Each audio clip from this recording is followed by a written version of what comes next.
Hey everyone, welcome back to Epicenter Garage.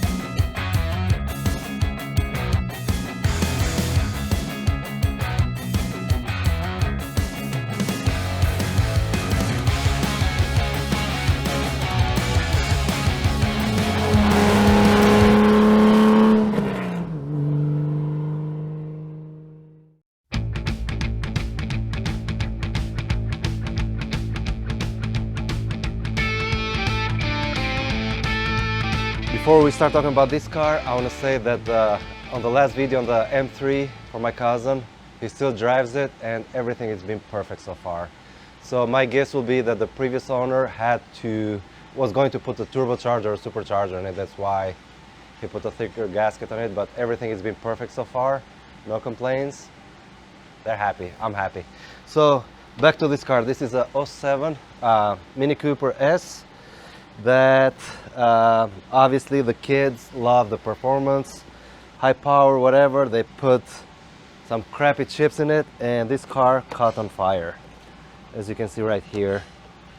I always say this, if Mini Cooper or BMW wanted to have this one installed, they would have done it instead of you using some crappy stuff in there. Don't do that. So what we're going to do today, this connector is melted, we're going to have to cut it and splice a different connector and get rid of all the aftermarket stuff, so go back to factory.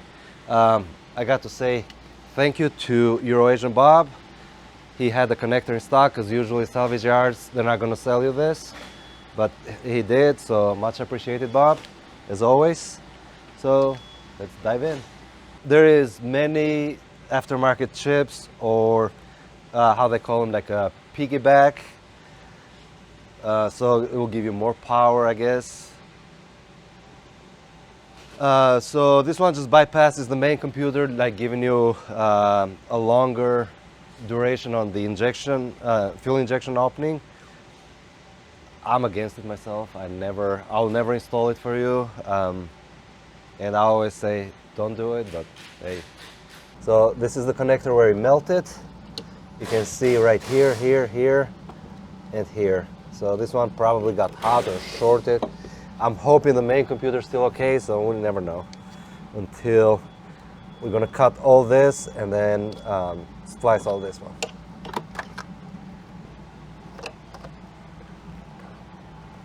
I'm gonna remove the strut bar.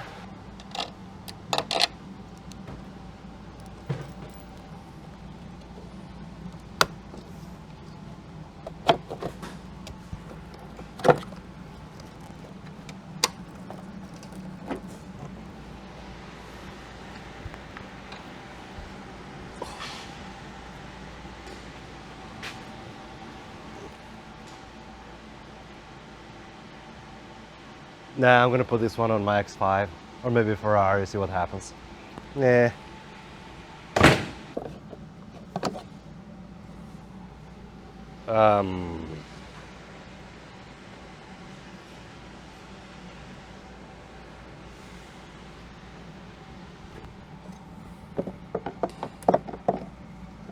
Okay, so got one side.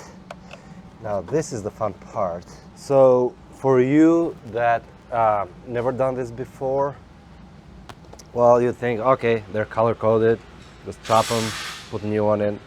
No, here's the problem, especially with the ground wires. You have one, you have two, 3 and 4, they're the same color.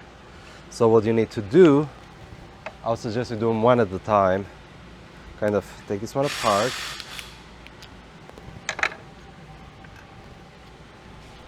Open this.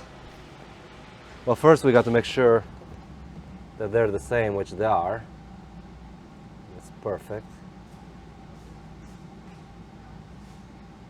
But like I said, there is multiple wires with the same color, so In that case, what I like to do, I like to do them one at a time.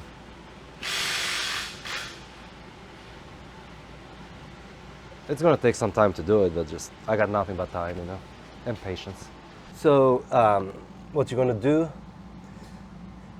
you're gonna cut them one by one and match, cut them close to the connector here, and just gonna match each color because, like I said, the same wire the same color could be in different pins, and you don't want any errors, or maybe the car won't start at all. So I highly suggest you do it one at a time.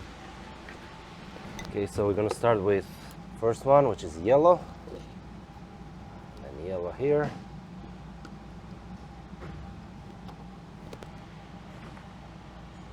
A little bit of shrink tubing. By the time we're gonna be done, the harness is gonna be this big.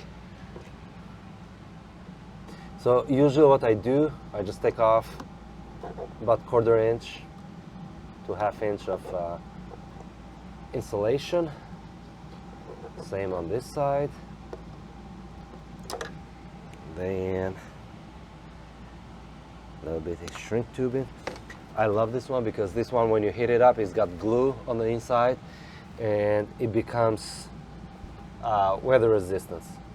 Yeah, it's a little bit thick than normal, but hey, works better. So I've got this one put there. And then what I like to do, and this is my way of doing always solder wires, is go kind of in the center and twist them together.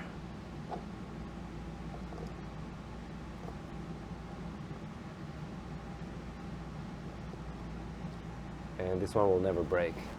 So I just put a tiny bit of solder in it.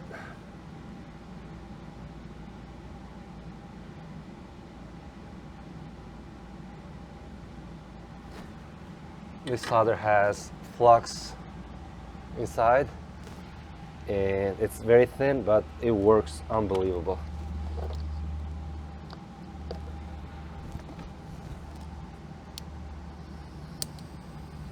A little bit of heat.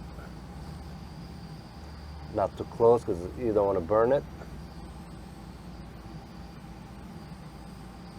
That's it. Good as new. So this is number 2, and now we have 100 more to do. Just take your time, you know. Well, finally, this is the last wire and the thickest wire, so I use a thicker shrink tubing for it. I don't know if I'm going to be able to get up and stay straight anymore. My back is killing me. Okay, so before I tape all of them together, I'm going to try and make sure everything is fine.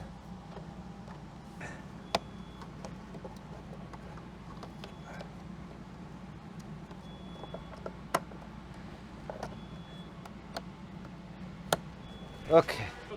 Okay, and then it was just like sitting there puttering for a minute and went up to like 77 grams and then went back to 0. I was like, what the hell? And then it just went boom. And then it just went boom and it took it all. And I'm like, what? So we're taking a small break from that lovely Mini Cooper just to talk for this about this machine for a second. This is the R1234YF, the brand new machine. We use it on this lovely Audi. Yeah, when we started working on it, about 3 hours ago. Like 1 o'clock? Yeah, so it takes forever because it has to analyze the gases in it before it recovers it, and it won't let you do anything. It has to be step by step by step. So that's why it takes about $500 to $600 to charge a system like this. Yeah. Well, and we need to find out which wheel bearing is out. Oh, okay. So it's cold? Yeah, ice cold.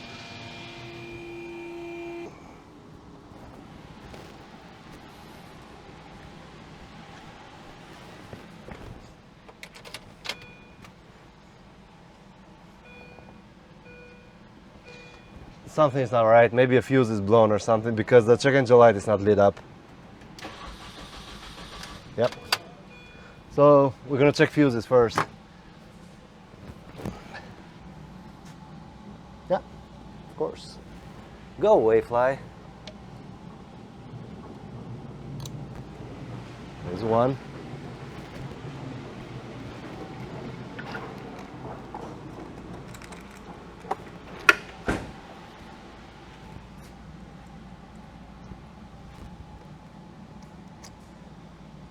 There's two.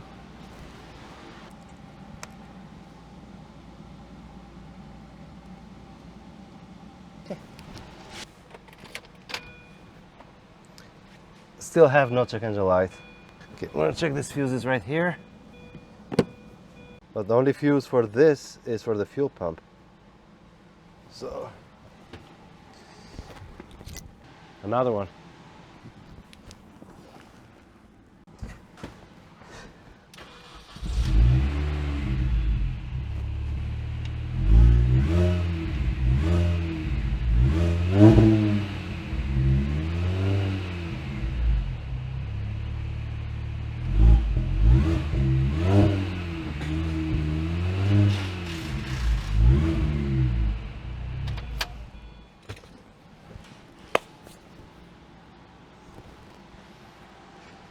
Forgot to mention, I just found out the car has only 36,000 miles. Yeah. I'm very happy the car started. It sounds really good. We're gonna disconnect this one more time so I can tape it, make it look nice and neat. But please do not use eBay stuff that you read. It's not worth it. Those cars are fast enough the way they are. Again, if Mini Cooper wanted to install that, they would have done it from factory, but yeah, don't waste your money on it because it's gonna cost you more in the long run, you know? So that's all I got for that.